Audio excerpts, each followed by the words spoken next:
Miksi tällaiselle videolle on ihan super vaikea keksiä joku järkevä aloitus? Rapisee jossain puskassa jo. Moikka moi ja tervetuloa mun uuden videon pariin. Ja tänään on vuorossa video, jota multa on toivottu varmaan ihan kaikkein eniten. Eli siis tämmönen ihan simppeli itseni esittelyvideo. Minkä takia itseni esittelyvideo kuulostaa jotenkin superhärskiltä? Niin kuin ihan kuin mä jotenkin esittelisin minua itseäni. Tää ei oo sit sellainen video. Jos tulit sen toivossa, niin pahoittelen, tää ei oo sellainen video. Joten mä en oikeastaan siis ajatellut aiemmin, että mä tekisin tällaista, koska alun perin mun YouTuben katsojat tuli lähinnä mun blogin kautta ja mä oon kirjoittanut blogia niin monta vuotta, että siellä vähän niin kuin tiedetään jo kuka mä olen. Mutta koska tää on niin paljon toivottu, niin kyllä mä voin tehdä myös tänne YouTuben puolelle. Elikkä tässä videossa sä pääset vähän paremmin jyvälle siitä, että kenen videoita sä oikein katsot, kuka on Laura. Kiva kun tulit katsoa videoa ja toivottavasti viihdyt tän parissa. Mennään ensimmäiseen aiheeseen. Eli aloitetaan ihan perusjutuista. Eli tosiaan mun nimi on Laura ja mä asun täällä Tukholmassa.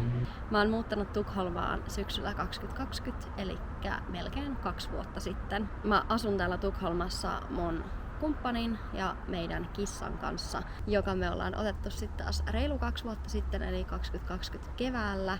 Ja meidän kissa on Freddy, hän on 5-vuotias ja kun hän tuli meille, hän oli 3, eli hän on siis rescue-kissa ja ihan maailman paras. Mä oon kotoisin alun perin Turusta, mutta mä oon asunut myös Rovaniemellä, jonne mä muutin kun mä olin 16. Ja sitten 21-vuotiaana mä muutin sieltä Vaasaan. Ja mä muutin molemmilla kerroilla opiskelun perässä. Ja mä oon sen lisäksi asunut myös ulkomailla muutamaan otteeseen. Ensin mä muutin Keniaan, mä olin siellä 2 kuukautta vapaaehtoistyössä.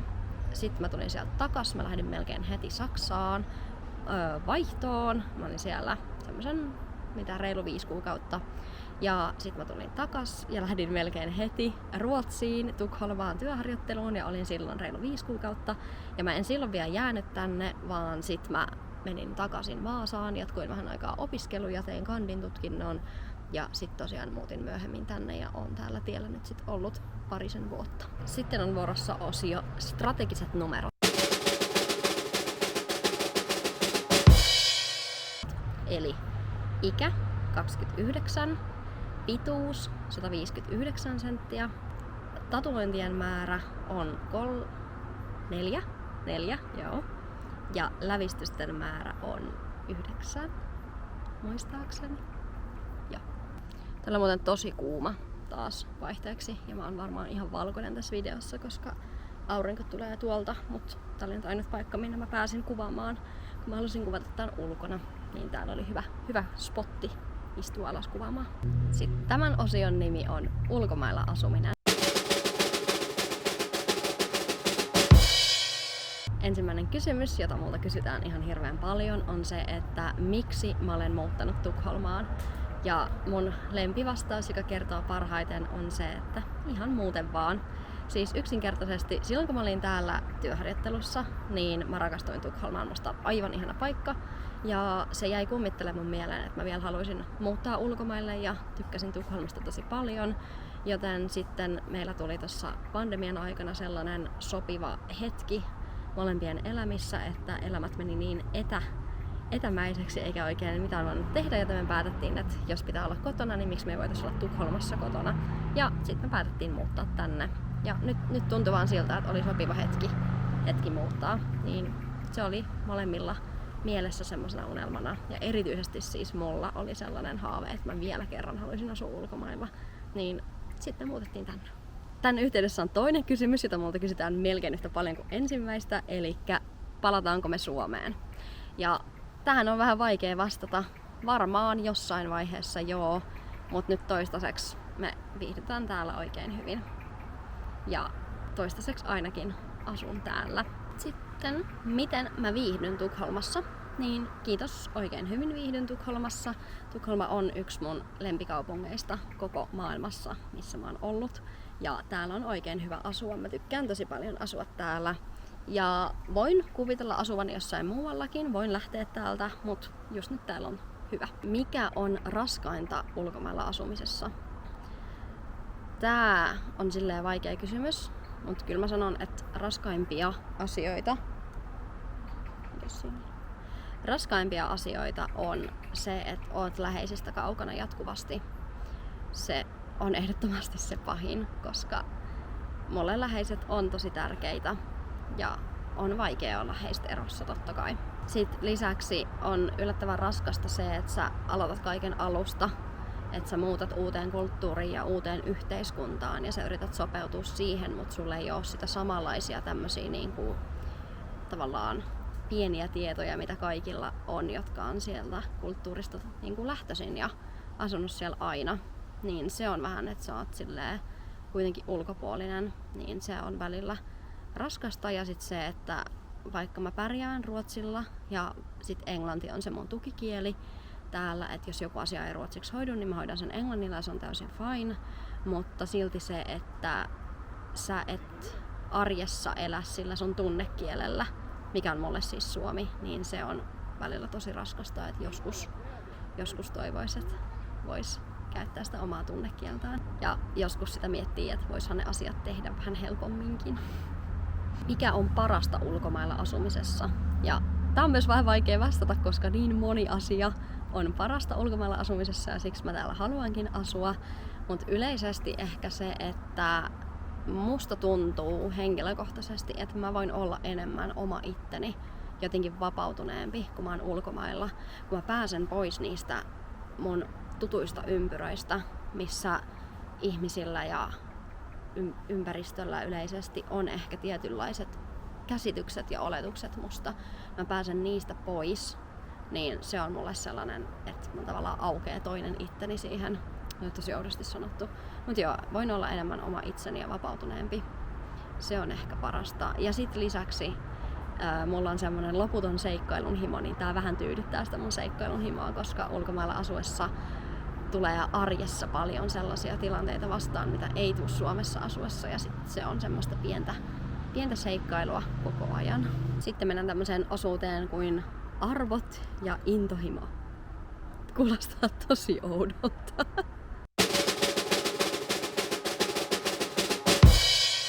Mikä on mun intohimon kohde? Ja mun täytyy sanoa kyllä ihan suoraan, että mun intohimon kohde on matkustelu. Mä rakastan matkustaa, mä haluaisin matkustella koko ajan, musta se on ihanaa, mä rakastan sitä kun mä oon reissussa ja jotenkin sielläkin on eri tavalla vapautunut ja elämä on niin erilaista reissussa tavallaan. Ja sit mä saan kokea kaikkea uutta, tutustua uusiin kulttuureihin, olla vieraan kielen ympäristössä, siis kaikkea niinku se on kokonaisvaltaisesti vaan semmonen asia, mitä mä rakastan tehdä. Ja mä haluaisinkin matkustaa vielä nykyistäkin paljon enemmän. Mä oon tällä hetkellä siis käynyt 25 maassa, joista 23 on Euroopassa ja 2 Afrikassa. Ja mun tavoite on se, että mä kävisin ainakin kaikissa Euroopan maissa ja sit kaikissa maan osissa.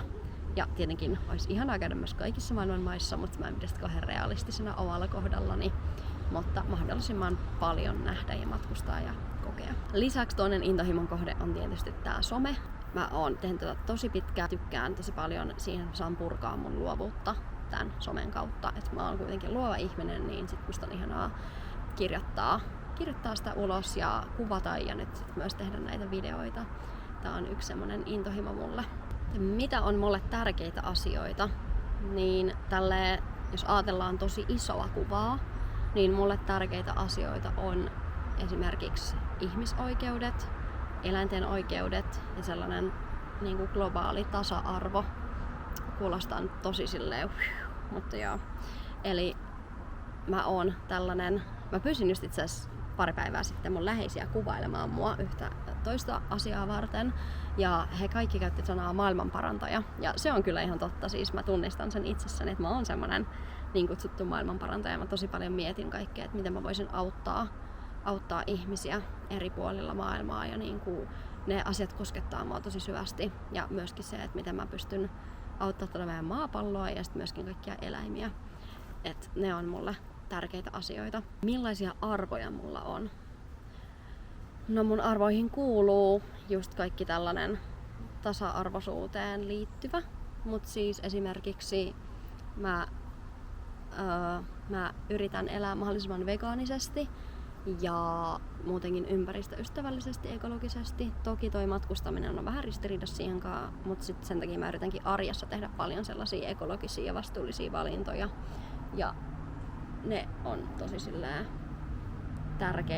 tärkeitä mulle ja niitä mä haluan myös tuoda tällä kanavalla esiin. Sitten osio Minä itse.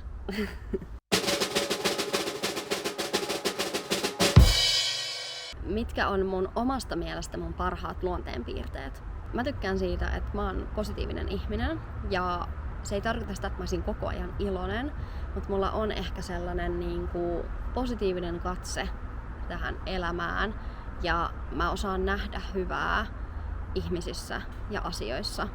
Tietenkään aina kaikki tilanteet ei ole sellaisia, mistä se tarvii löytää hyvää, mutta ehkä se, että mä osaan vaikka se on joku tosi vaikea ja hankala tilanne, missä ei ole mitään hyvää, niin sit mä osaan päästä siitä eteenpäin sillä positiivisuuden kautta. On vaikeasti sanottu, mutta mä tykkään siitä luonteenpiirteestä itsessäni. Ja sitten sellainen empaattisuus, että mä ymmärrän ihmisiä kauhean hyvin, vaikka mä en olisi samaa mieltä heidän kanssaan. Se liittyy ehkä just siihen, että mä löydän myös hyvää ihmisistä. Että mä pystyn tavallaan asettumaan siihen ja ymmärtää, että miksi joku ajattelee näin tai on tehnyt näin.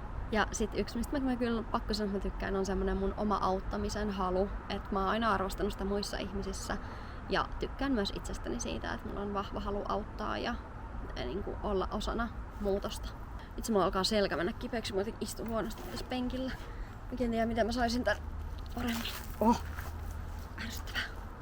No niin, taas tuli se positiivisuus esiin tähän. Taito, josta oot erityisen ylpeä. Tää on vähän tämmönen, että mä oon ylpeä siitä, että mulla on taito olla tosi semmonen sopeutumiskykyinen. Ja se liittyy osittain tähän, että kun mä oon asunut ulkomailla, niin mulla on tavallaan se taito, että mä voin tehdä kodin ihan mihin tahansa. Että moni ihminen on silleen, että he pärjää ja selviytyy, jos on pakko, mutta he ei ehkä nauti siitä. Mutta mä ehkä osaan tehdä sen, että mä osaan asennoitua ja tehdä sen itselleni mukavaksi, että okei, tää on nyt mun koti ja mä nautin tästä ja mä löydän ne positiiviset puolet. Että se on semmonen taito, mistä mä hirveästi arvostan itsessäni.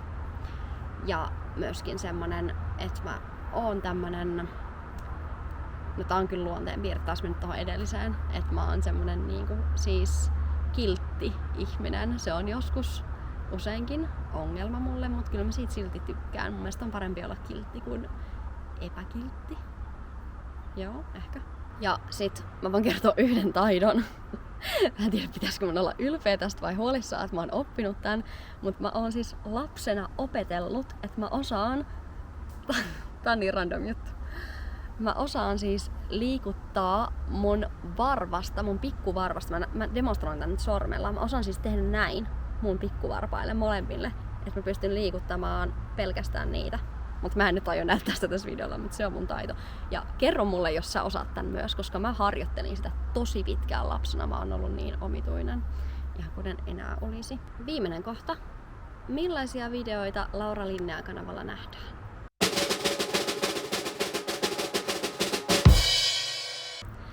Okei. Eli mä oon tähän mennessä kuvannut tänne aika paljon vlogeja ja se tulee olemaan näin myös jatkossakin. Elikkä mä haluan tuoda tänne tämmöstä mun arkipäiväistä elämää, ihan perusarkea. Ja mä toivon, että mä voisin olla joillekin ainakin semmonen, että kehen ne pystyy sit samaistumaan. Että pystyy samaistumaan mun elämään jonkun verran tai mun arkeen. Että ihan sitä tavallista. Lisäksi mä toivon, että nämä mun arvot välittyis näistä mun arjen videoista. Muun muassa just se, että mä yritän just syödä vegaanisesti ja kuluttaa vastuullisesti ja tällaisia asioita, niin että ne ehkä inspiroisi ihmisiä ja ehkä sais miettimään myös omasta arjestaan tällaisia vastaavia asioita, että se tulisi siinä mukana luontevasti.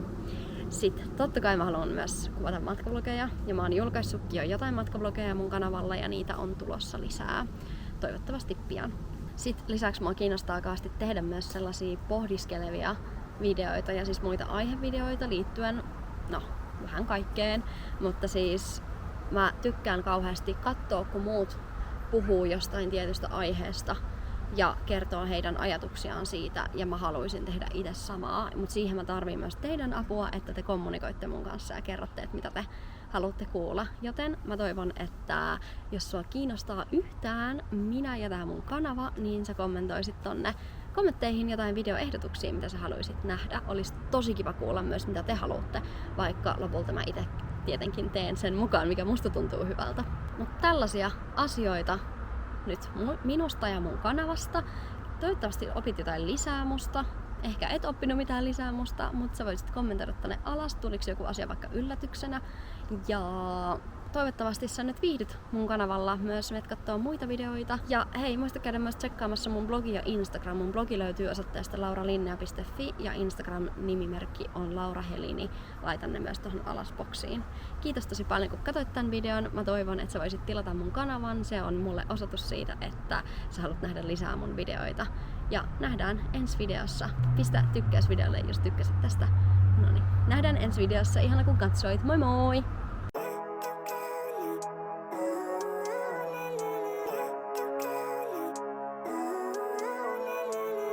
Living life, every day, late at night, not okay.